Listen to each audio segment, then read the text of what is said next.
Salut, salut. Et oui, je suis toujours là. C'est Rebecca pour le défi lecture de la Bible de l'aurore au crépuscule. Tu ne sais pas c'est quoi ce défi? On lit la Bible de la Genèse à l'Apocalypse 10 minutes tous les jours. Donc là, on est dans le livre de Job et c'est intéressant, franchement. Donc reste avec nous jusqu'à la fin. Merci Seigneur parce que vraiment ta parole, elle est vivante. Merci parce que tu nous parles chaque jour. Merci parce que tu nous aides à comprendre la lecture du jour et merci pour tous ceux qui sont avec moi. Vraiment que tu les gardes et qu'il y ait une faveur spéciale sur leur vie au nom de Jésus. Amen. Alors on continue. Job 29, verset 12.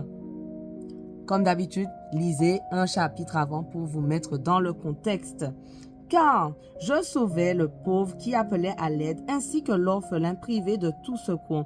Ceux qui allaient mourir me bénissaient, et je mettais la joie dans le cœur de la veuve. J'endossais la justice, c'était mon vêtement, ma robe et mon turban, c'était ma probité. J'étais l'œil de l'aveugle et les pieds du boiteux, et j'étais comme un père pour ceux qui étaient pauvres. J'examinais à fond le cas des inconnus. Je brisais les mâchoires de l'homme violent et je lui arrachais la proie d'entre les dents. Je me disais alors, je mourrai dans mon nid, j'aurai des jours nombreux comme les grains de sable. La source de l'eau vive baignera mes racines. La rosée passera la nuit sur ma ramure. Ma gloire auprès de moi se renouvellera et dans ma main mon arc rajeunira.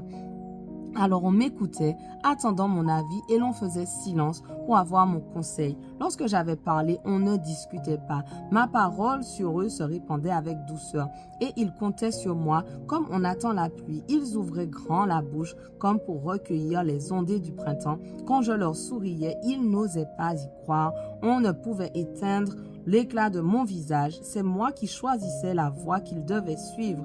Je siégeais à leur tête, je trônais comme un roi, au milieu de ces troupes comme un consolateur pour les gens affligés. Job 30. Mais hélas, aujourd'hui me voilà la risée de gamins dont les pères étaient si méprisables que je n'aurais daigné les mettre avec mes chiens pour garder mon troupeau. D'ailleurs, qu'aurais-je fait? Des efforts de leurs bras, leur vigueur s'en allait, épuisés par la faim et par les privations. Ils rôdaient dans la steppe, lugubres et isolés. Ils arrachaient l'herbe salée. Au milieu des buissons, ils prenaient les racines du genêt comme pain. Ils ont été chassés du milieu de leur peuple. On criait après eux comme après des voleurs. Ils hantaient les cavernes au flanc des précipices. Ils logeaient dans des grottes ou des trous de la terre.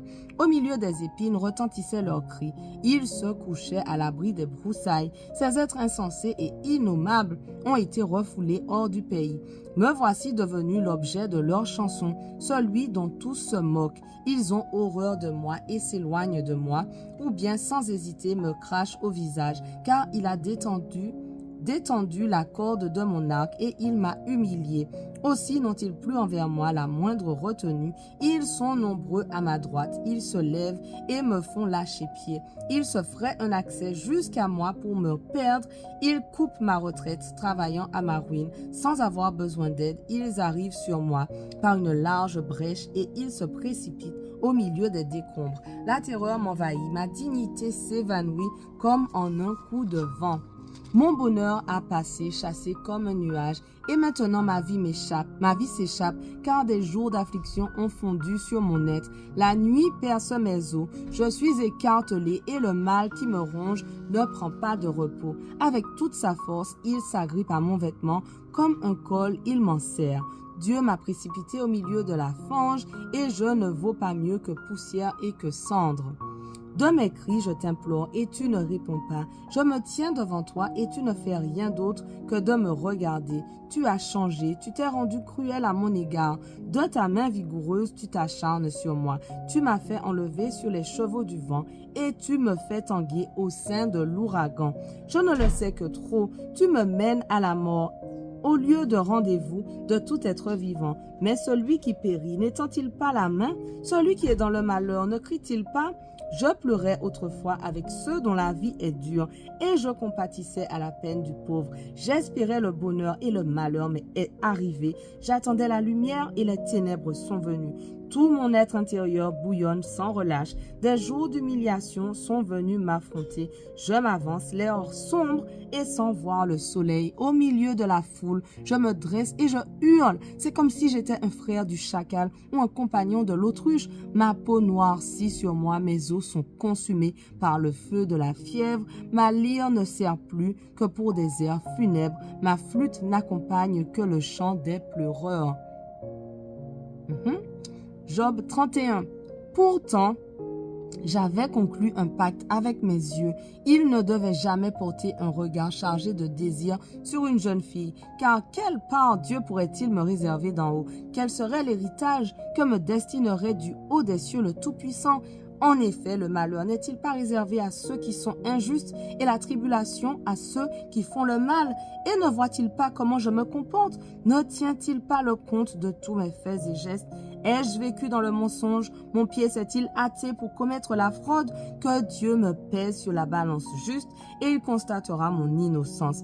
Si mes pas ont dévié du droit chemin, si mon cœur a suivi les désirs de mes yeux et si quelque souillure m'a rendu les mains sales, alors ce que je sème, qu'un autre le consomme et que l'on déracine ce que j'avais planté.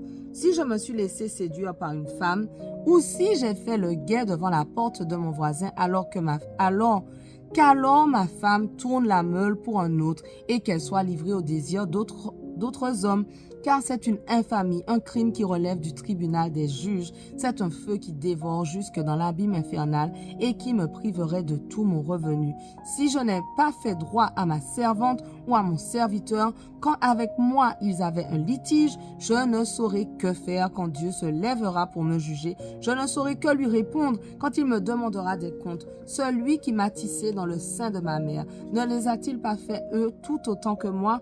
Oui, c'est le même Dieu qui nous a tous formés dans le sein maternel. Me suis-je donc soustrait aux requêtes des pauvres ou bien ai-je déçu le regard plein d'espoir des veuves? Ai-je mangé mon pain tout seul sans partager avec un orphelin? Non. Depuis ma jeunesse, j'ai été pour lui comme un père auprès duquel il a grandi. Dès le sein de ma mère, j'ai servi de guide à la veuve. Ai-je vu l'indigent privé de vêtements et le nécessiteux manquant de couverture sans leur donner une occasion de me bénir pour avoir pu se réchauffer sous la toison de mes brebis? Si j'ai brandi le poing contre un homme innocent, me sachant soutenu au tribunal, alors que mon épaule s'arrache de mon corps et que mon avant-bras se rompt au coude. En fait, j'ai toujours redouté le châtiment de Dieu. Je ne peux rien devant sa majesté. Ai-je placé ma confiance dans l'or? Ai-je dit à l'orphelin, tu es mon assurance? Ai-je tiré ma joie de ma grande fortune et de ce que mes mains avaient beaucoup gagné? Quand j'ai contemplé le soleil dans toute sa splendeur, ou quand j'ai vu la lune avancer dans le ciel majestueusement, mon cœur s'est-il laissé séduire secrètement? Leur ai-je envoyé des baisers?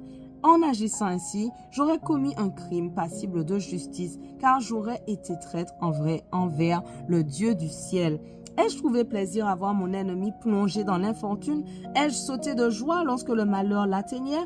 Moi qui n'aurais jamais autorisé ma langue à commettre une faute en demandant sa mort par des imprécations. Voyez ce que déclarent ceux que j'ai abrités. Qui n'a-t-il pas nourri de viande à satiété? Jamais un étranger n'a dû coucher dehors. J'ouvrais toujours ma porte aux voyageurs. Ai-je caché mes péchés comme Adam avant d'enfouir mes fautes en moi-même parce que j'avais peur de l'opinion des foules ou bien par crainte du mépris des familles? Suis-je resté muet, n'osant franchir ma porte? Ah, si j'avais quelqu'un qui veuille m'écouter! Voilà mon dernier mot. Que le Dieu Tout-Puissant me donne sa réponse quant à l'acte d'accusation rédigé par mon adversaire. Je le mettrai sur mon épaule et je m'enceindrai le front comme d'un diadème. Et je lui rendrai compte de chacun de mes actes. J'avancerai vers lui, aussi digne qu'un prince. Si mes terres m'ont accusé, si j'ai fait pleurer leurs sillons, si j'ai joui de leurs produits sans les avoir payés, et si j'ai opprimé ceux qui s'en occupaient, alors qu'au lieu de blé, il y pousse des ronces et des orties à la place de l'orge. C'est ici que finissent les paroles de Job. Notre passage du jour touche à sa fin, mais on continue dès demain. On ne lâche rien. Allez, sois bénis.